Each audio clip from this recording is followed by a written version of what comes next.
Good morning, everyone. Wool Talks here at the Dutch Design Week in the New Order Fashion Lab. Throughout this week, we're investigating different perspectives about wool. Wool is a well-known material in fashion and textiles, but what we do not know enough about is the perspective of the animal. So today, we decided to invite Femke. Could you briefly introduce what you do and how you relate to this topic of wool and the sheep? Hi, I'm Femke de Vries and I teach in fashion. I studied fashion, and since a year or 5 I've been focusing on the topic of human and animal relations in fashion. And I'm here, I was invited to make a work for this exhibition or to show a work, and with a specific focus on sheep. Every Wool Talk is organized around a central theme, and today is about human to animal relationships. Femke, what does it mean, a human to animal relationship? This is a really broad definition. A relationship is a connection between, or a communication between, or how we relate to each other. Those can be seen or unseen relations. But like in fashion, there's like many human-animal relationships, and in most of them, the animal is hidden or unseen. That is why we want to discuss this topic. When you look at a sweater, you don't recognize the animal behind it, for example, while there's in fact all kinds of connections and relations there. Yeah. Create a more like balanced relationship with the source of the materials that we wear on our skins. How do we relate to animals in fashion? Ethical questions arise when animals are viewed as commodities versus partners in a regenerative system. This term commodities, I'm sure we'll have more time to discuss what we mean by that. Partners. And partners as well, yeah, which is more of a equal term to it, of course. And I think it would be good to take a moment, have a look at the pre-recorded interview we did with Sascha Camilli, who's working for PETA in the UK, who knows all about animal welfare in the fashion industry.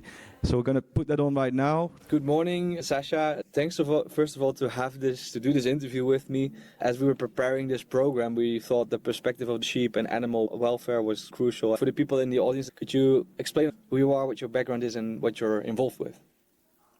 Sure. Thanks so much, Haiko, for having me. And hi, everyone in the audience. Thank you for including PETA and our perspective in this conversation. My name is Sascha Camilli. I'm the manager of PR projects at PETA. I have been with PETA for 10 years. And before that, I was a fashion journalist and copywriter. I have also started the world's first digital vegan fashion magazine, Vilda, which I ran for 6 years. I've written a book called Vegan Style, which is all about fashion without animals. And what I work with at PETA is mainly spreading the word about our campaigns in European countries, on the international market. I also do a lot of work on our fashion campaigns, as that's my background. I oversee our annual fashion awards. I work with companies, fashion weeks, organizations to implement more animal-friendly practices. I oversee our feather-free pledge, which we recently launched. I guest lecture to universities about animals in fashion and bio-based material innovation, that kind of thing. That's a broad area of expertise. That curiosity for knowing the truth and knowing the truth about impact on animal welfare, for example, was that also already present when you were a fashion journalist? Or how did that kind of led to you now working with PETA to advocate for better conditions for animals? It was quite a shift, but at the same time, it really wasn't, because I've always been someone who's deeply concerned with the way humans interact with and treat other animals. I've always been very sensitive to animal suffering. And when I went into the fashion industry, I guess my idea was that I was always going to be a voice for animals. But as time went on, I saw that I had become this voice for exactly the opposite, basically. I was spending my days writing about leather shoes, cashmere sweaters, that kind of thing. And in my spare time, I was doing everything I could to champion alternatives and dissuade people from buying animal-derived materials. When I started volunteering with PETA, I realized my skills could actually be transferred to an area I was truly passionate about and where I could make the kind of difference I wanted to make. So when a role came up, I applied, and every day I'm happy that I did. Yeah, and it was almost this awakening that you some moment realized, wait, I'm actually advocating for the opposite of what I stand for personally, and that realization also was the moment where your perspective changed. Exactly. It really felt like a double life for a while. When I first started transitioning to a vegan lifestyle and started my magazine, it felt like I was working against my own beliefs in so many ways. So it was a big switch to move over to PETA and find that my work now aligned with my values. That's what everyone deserves in their work, aligning with what you stand for and working on that many hours a week. Absolutely. And your role with PETA right now, I heard you mentioning PR. Could you elaborate a little on that? My role specifically, I've moved around a bit within our communications department as I've been with PETA for a while. But at the moment, I work on spreading the word about our campaigns and our messaging in countries. I work with a number of markets that we oversee, which is European countries, but also other areas such as Australia. I work with other entities such as PETA Australia and PETA Netherlands on getting the message out in international press, create relations with journalists to spread the word and educate audiences everywhere about what happens to animals in different industries where they are exploited and what people can do to make a difference. Education is something we share a lot of interest in, especially if I look at the broader program that we try to uncover this week here at Dutch Design Week. Of course, we were working with wool. My next question is about your perspective on wool in the current fashion industry, of course. But what we try to investigate is there a scenario where wool can be regenerative and where there can be harmony between animals and people and living and working together, and that there's no animal harm involved, and then there's the true relationship of symbiosis? I'm personally very curious if we can find those stories. But before we do, maybe it's just good to start where the industry is at today and what your stance is on wool as a material in fashion and textiles. Well, it's interesting mentioning this after talking about my background, because wool is often the last hurdle for people when it comes to animals in fashion. Everyone is aware of fur, leather comes from a dead animal. So all of these were things I was familiar with, but I never took wool much into consideration before moving over to veganism and read up a bit more about how wool is made. And when I came to PETA, that was amplified. So obviously wool is part of animal agriculture. When we discuss animal agriculture, it's very easy to think about meat and the food chain, but fashion is also part of animal agriculture through materials such as wool and cashmere and leather. And sheep in particular are big emitters of the greenhouse gas methane, which has many times the global warming potential of CO2. That is because we raise so many sheep on such a huge scale to satisfy the demand for wool that exists in the world, which is also why we have seen so many instances of cruelty to animals in the wool supply chain. PETA entities have conducted 15 undercover investigations in over 150 wool-producing facilities on 4 continents, including here in the UK. And every time an investigation has come out, we have seen the same cruelty and abuse. That is partly because people who work in this industry, they're often underpaid. They paid by the volume of wool that they produce and not by the hours that they work. For example, animals' welfare often takes a back seat when there's this, very quick approach, this very commodity-like mentality. So, for example, during shearing, which many people mistakenly believe is this kind and gentle haircut for the sheep, but in reality, it can be a very industrialized, quick and heavy-handed process. And when the animals are cut, which often happens in the process, they're either just left bleeding or they're sewn up with a needle and thread. We've also seen workers hitting sheep, kicking them, stomping on them, standing on their neck. And when these animals are considered no longer useful to the industry, they're sent off to the slaughterhouse. All of this exists because there is a big demand for wool in our fashion marketplace today, which is why the symbiotic relationship you mentioned is difficult, because for that to happen, we need to drastically scale down production, because it is just not possible. We've seen time and time again that it's just not possible to use these huge quantities of animals and for it to be humane and have their best interests in mind.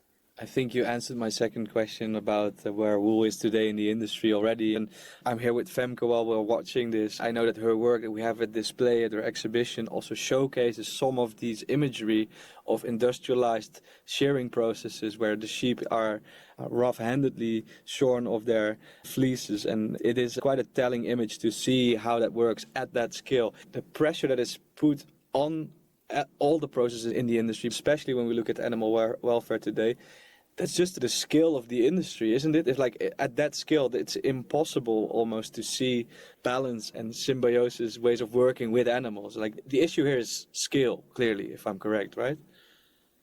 To keep breeding animals at this massive rate is not something that can ever be good for the animals or for the environment. And it's also like we have to question what impact it has on us as well.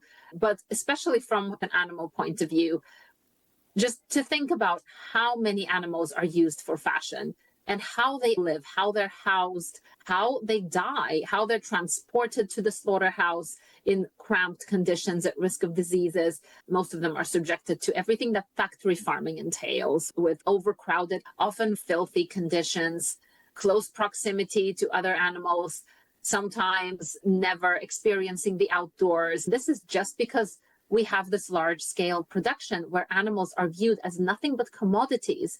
So this is the main message that we're trying to share, that each of these animals is an individual who had their own experience of life, who each felt feelings, just your dog or your cat and all other animals. Sheep are just exactly the same, but in these industries, they are viewed as machinery. For example, here in the UK, hundreds of thousands of lambs die every year just from exposure to the elements or starvation or disease. And for the wool industry, that's just, cost of doing business. It's like a machine breaking down. But these are live individuals. And this is our main message, to see the individual behind the product. Yeah. Again, very telling answer where I think we all can relate, and the difference between how we look at, chicken, cows, like the more prominent or the bigger volumes that we see here in the Netherlands, there's a lot of agriculture going on with like millions of animals, like in a close proximity. But sheep is not the type of animal we would think about. And I think the next question I want to ask you is more about how we relate to the sheep in our culture. And I think if I look at myself, while wearing this woolen sweater, I see sheep as an innocent, as a soft, as a kind animal. And I've never realized that it's indeed an industry skill seen as a commodity. So what does that say about the role of sheep in our culture these days? We don't really consider sometimes animals that we maybe don't interact with as much or that we don't encounter. Why are we not seeing these animals? There's so many of them and we're using them constantly every day. So where are they? Here in the UK, you sometimes see some sheep grazing in the field, but nowhere near the quantities that are used every day. And that's because they're kept in factory farms where they're crowded and locked away, and also kept separate from public view so that people don't have to confront the reality of where the products come from. There is that disconnect between images of happy sheep or happy cows and all of these animals, which is how we see them, living on this farm, grazing on the grass, which is just such an idealized imagery, whereas in reality, unfortunately, the industry looks like what you'd see if you go on our website and have a look at the investigation footage, which is not only of slaughter and blood and bloody shearing, it is also just of how these animals live, which is in stark contrast to how the idea of animal agriculture is presented to us. Yeah, and by keeping the public eye away from reality, the position of the animal in our culture is manipulated to a point where we would care, but not enough to make a stand for the situation that we might see in these factories. Another question that I have is, do we relate enough to the source of where our materials come from when we look in the fashion industry, for example? Or do you think there are ways through which we can better relate in that sense? Definitely more. I think more now than in the past, because of the climate crisis and everything that it has entailed, with customers being more interested in traceability and supply chains and the journey of clothing before it ends up on the shelves or in their wardrobes. But I still think there is not quite enough. There is still this really long journey between the material, in this case, the animal, and the garment once it's on the shop or it's in our wardrobes. And there is a lot of curiosity being born right now to learning more about that. But I think the information's out there. It's easier to find now than ever. Obviously, the internet and social media has helped organizations like us tremendously in sharing our messaging and help people share what they learn. The information is out there, and it's on consumers to learn more. It's also on the brands to provide transparency and on governments to require transparency. Knowing more about where our clothes come from and being informed with that information leads us to ultimately make informed choices. The information is out there, we just need to know where to find it.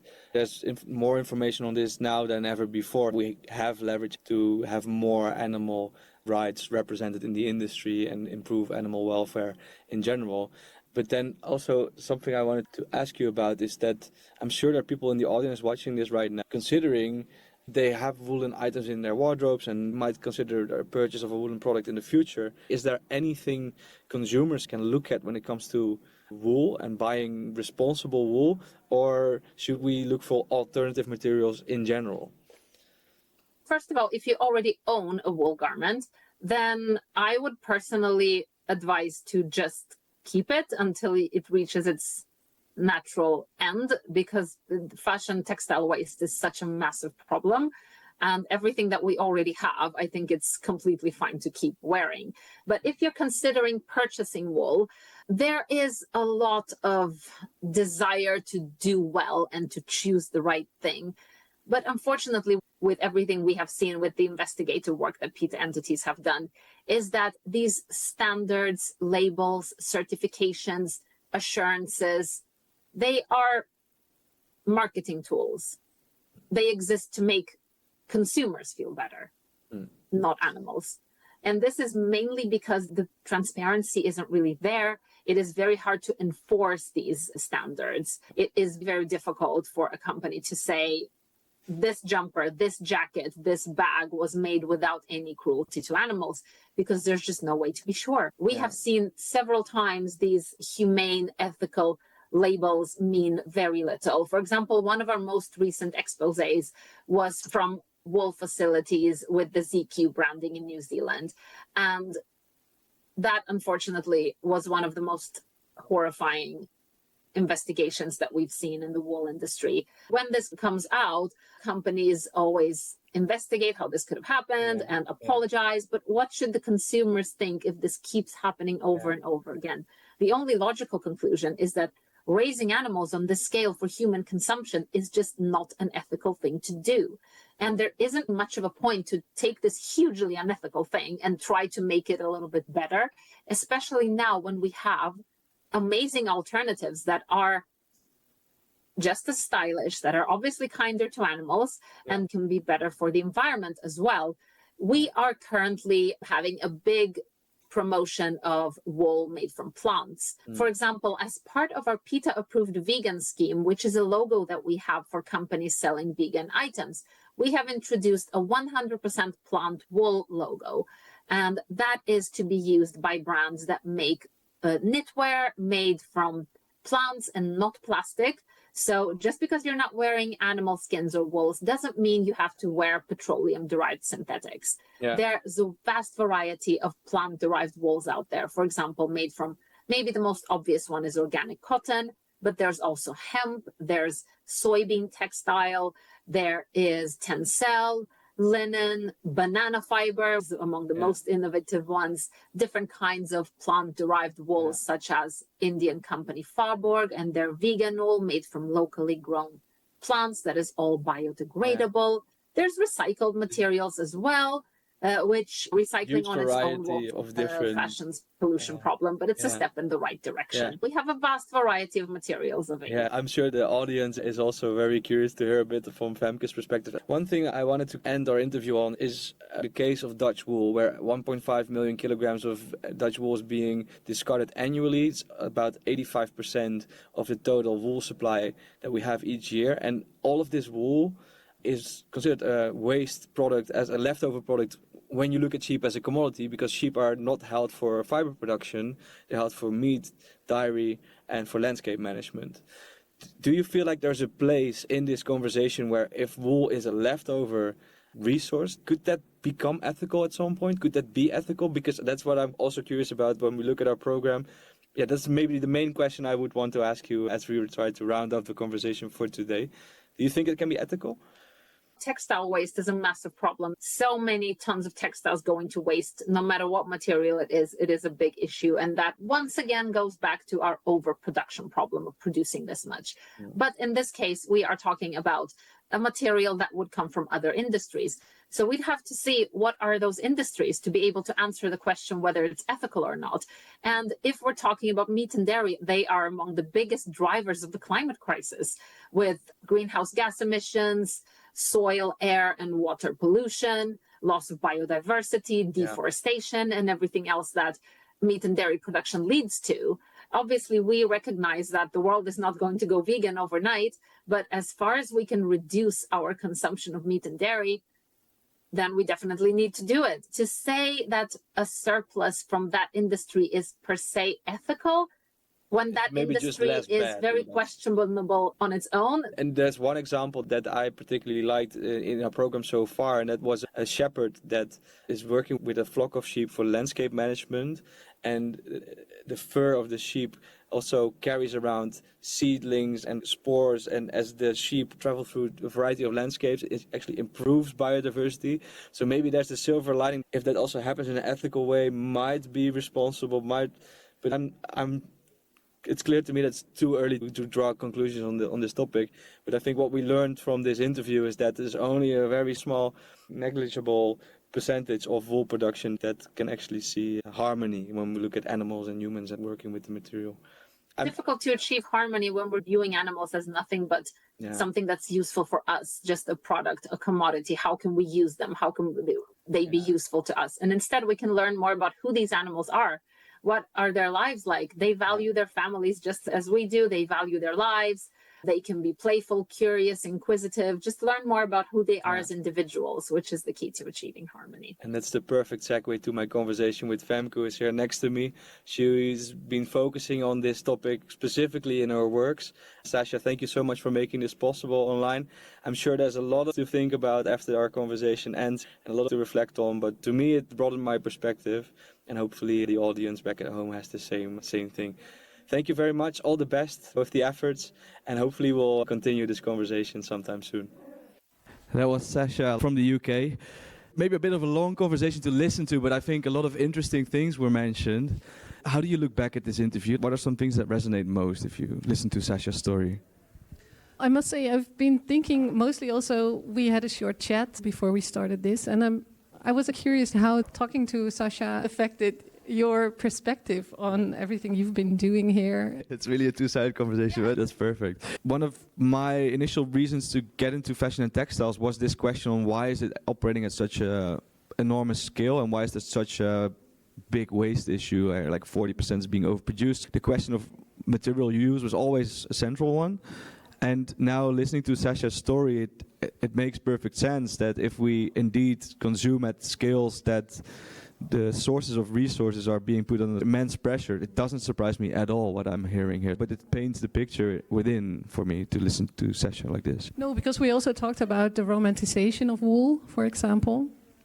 And I think that is in general what happens, this image of a shepherd with her flock, taking care, watching over. And this is also something that is in fashion used a lot, this idea of this symbiosis, while in fact the reality is of course different. And I think there's a lot of attention for wool at this point. There was also this forum or symposium in Rome led by Lee Edelkoort.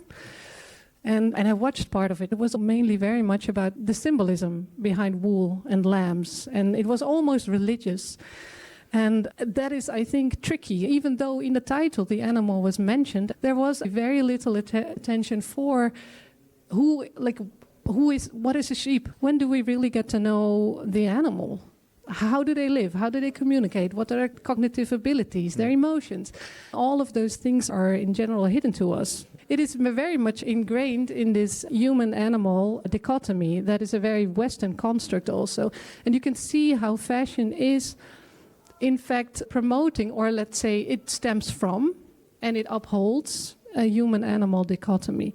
And that leads to human supremacy, which doesn't only affect non-human animals, it also affects humans that are not considered fully human, etc. Yeah. It's a very layered thing. And it's also a fundamental kind of philosophy that we grow up with, where the role of humans compared to the rest of the world is skewed, and that is at the bedrock of the situation that we might see eventually. I know that Oscar is in the audience today, and he also elaborated on this on Saturday. This more than human design, we need to start from a point where we consider the ecosystem and all the different elements and what effects it also has if we choose to use certain materials, but also this narrative in culture where we literally are not thought about the personalities of sheep. And that's something that maybe I think in your work you're doing quite well. We have some images or some video of that work as well. Maybe it's good to talk a bit about the concept and the research that went into it. Yeah, so this is a work based on the act of vivisection or dissection done in anatomical theaters. Vivisection is the dissection of the living, and dissection is the dissection of the dead, let's say. I think if I put it right. And the idea that today there's also a large discourse around valuing the biographies of garments, thinking of the agency that garments have, as in a sense giving them a life and having an emotional connect, etc. And the strange thing is that we don't do that with the animals behind the garment. So what I'm doing here is dissecting a woolen garment as if it's an animal. You can see me unraveling it and cutting it from above, and I'm not following the usual seams of a garment, but I'm cutting off an arm or opening up a stomach. And while doing so, and you cannot hear it now, but the scripts are also here, I'm reciting a narrative that I made, that I assembled from existing sources, so all kinds of text fragments that speak to mostly sheep. It's about emotional and cognitive abilities, the way they bond, also how they are symbolized, and all the facts of that. So I'm reciting that while, as if it's a vivisection lecture. You can also see images that I've collected in this research. The idea is that I'm dissecting this animal and not talking about their physiological aspects of the sheep themselves. The idea is that this is the first one, but I'm aiming to make a series and also do this with a leather garment or a fur garment, etc. Yeah. And it's also really to uncovering maybe the unknown stories and perspectives of the animals that are part of that material source. You don't see it when you buy a garment. It's also not on the label. So it's hidden from daily life, particularly when you live in cities. Yeah. What were some of the most surprising things you came across? Because I know there's that you're doing a voiceover, and sometimes when I'm walking through the space this week, I'm like, oh, whoa, that's super surprising. What are some of those things that you came across that you find most surprising? Yeah, I read a lot about the emotional and cognitive ability of sheep, and I was really surprised about their face recognition and how strong they are in that. So there was this research and some images of it. I cannot see the differences in the expressions almost, maybe slightly in the faces of the sheep.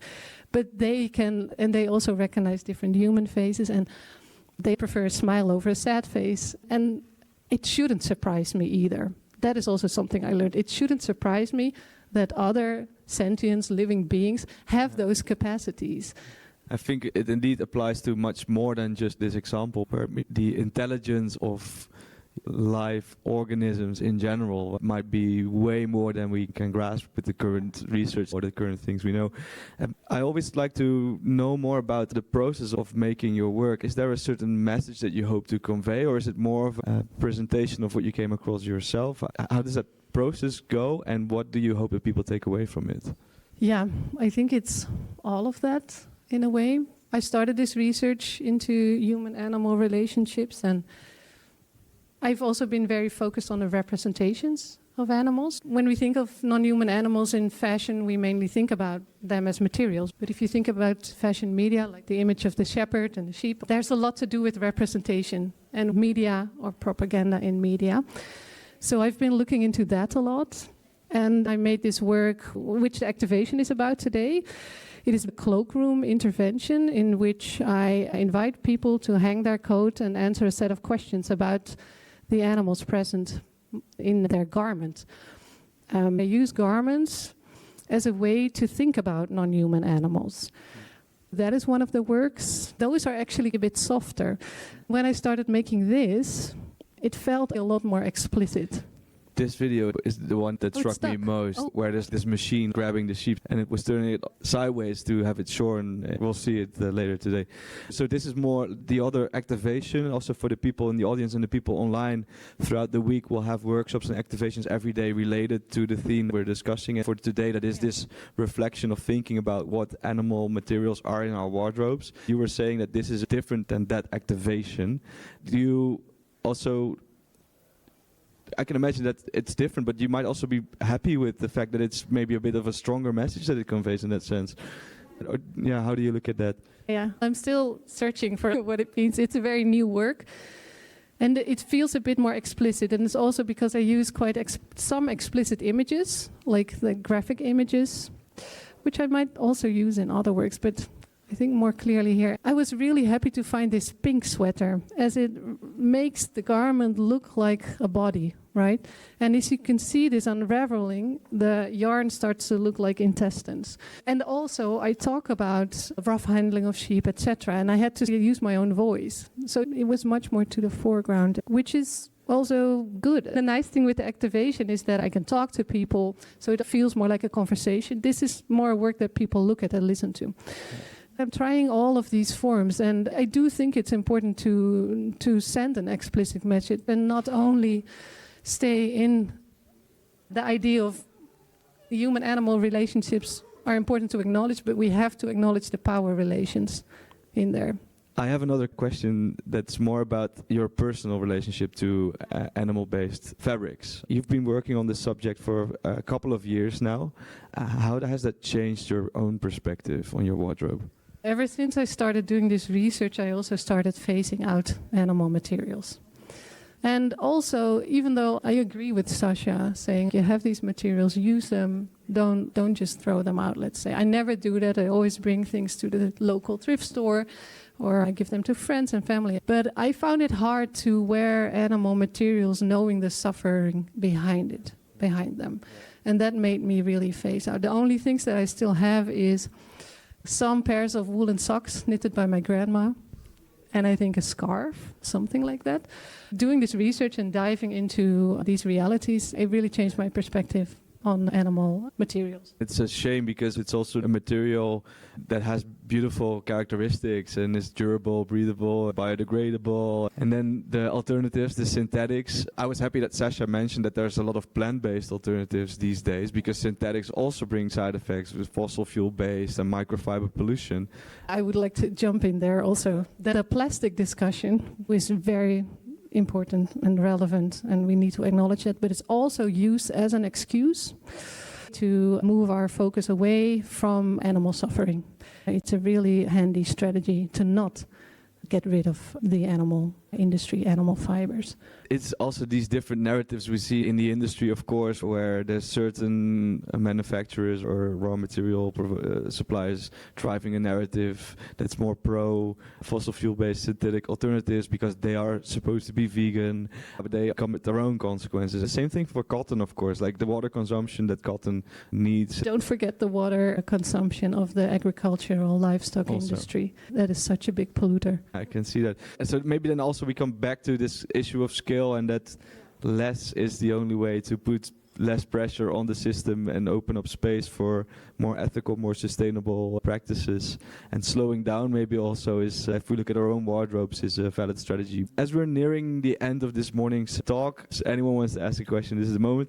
I see that there's a hand. Great. Thank you for your presentation. I think it's super interesting. But for me, I would like to also question if the relations we have with plants are not also about suffering and harming them.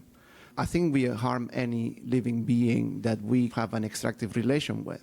So I think that we should extend what you are saying also to the plants, in terms of that each plant also grows differently, each plant has its own way of being. So, of course, the impact that animal-based production has in the environment is higher, sometimes plant-based, also because animals need to eat the plant. So actually, but I would also kind of question the way we are farming crops, the way that we genetically modify them, and the way that we are slaving them to produce things for us. Broader, and not just reduce the amount of wool, but also reduce the amount of plant-based fibers, and also look at the relation we have with them differently.